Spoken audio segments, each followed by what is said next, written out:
നമസ്കാരം, കൊട്ടാരക്കര മീഡിയയിലേക്ക് സ്വാഗതം. യൂസഫ് അലിക്ക് മാൾ പണിയാൻ നെൽവയൽ നികത്തേണ്ട ആവശ്യമെന്ത്? അനുനിമിഷം കൊണ്ട് വിദേശ രാജ്യങ്ങളിൽ തന്റെ സാമ്രാജ്യം വെട്ടിപ്പിടിച്ച ആളാണ് യൂസഫ് അലി. കേരളത്തിലെ രണ്ട് വ്യാവസായിക നഗരങ്ങളായ തിരുവനന്തപുരത്തും കൊച്ചിയിലും വേരുറപ്പുള്ളവൻ. ലുലു ഷോപ്പിംഗ് മോളിന് ഉപയോക്താക്കൾ ഏറെയുണ്ട് എന്ന കാര്യം പറയേണ്ടതില്ലല്ലോ.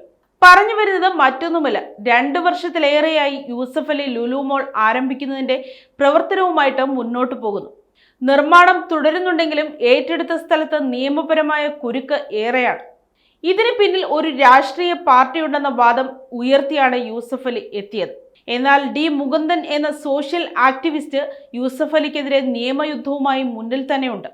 2018 ശേഷം ഭൂമി നികത്തുകയും 2020 വരെ നെൽകൃഷി ചെയ്ത പാടം നികത്തിയതായും റിപ്പോർട്ട് പറയുന്നുണ്ട്. ഡി മുകുന്ദന്റെയും യൂസഫ് അലിയുടെയും വാദങ്ങൾ കേട്ട ശേഷം ഇനി അന്തിമ വിധി മാത്രമാണ് വരാനുള്ളത്. നെൽപ്പാടം നികത്തി അനധികൃത ഖനനം നടത്തിയ തോമസ് ചാണ്ടി MLA-ക്കെതിരെ കേസ് നൽകിയതും ഡി മുകുന്ദനായിരുന്നു. കേരള നെൽവയൽ തണ്ണീർത്തട നിയമപ്രകാരം തൃശൂരിൽ രൂപീകൃതമായ സംഘടനയുടെ ബലത്തിലാണ് താൻ നിയമയുദ്ധത്തിന് ഇറങ്ങിയതെന്നാണ് ഡി മുകുന്ദൻ പറയുന്നത്.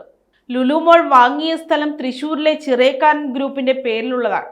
തൽസ്ഥിതി പരിശോധിച്ച് റിപ്പോർട്ട് നൽകുന്നതിനായി കോടതി കളക്ടറെ ചുമതലപ്പെടുത്തിയിട്ടുണ്ട്. അതേസമയം ഖനനം തുടരുന്ന സാഹചര്യത്തിൽ തൊട്ടടുത്ത ഭൂമി കൃഷിയോഗ്യമല്ലാതായിത്തീരും.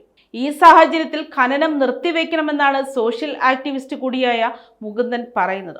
അതിനുവേണ്ടി തന്റെ നിയമയുദ്ധം തുടരുമെന്നും ഡി മുകുന്ദൻ പറയുന്നു.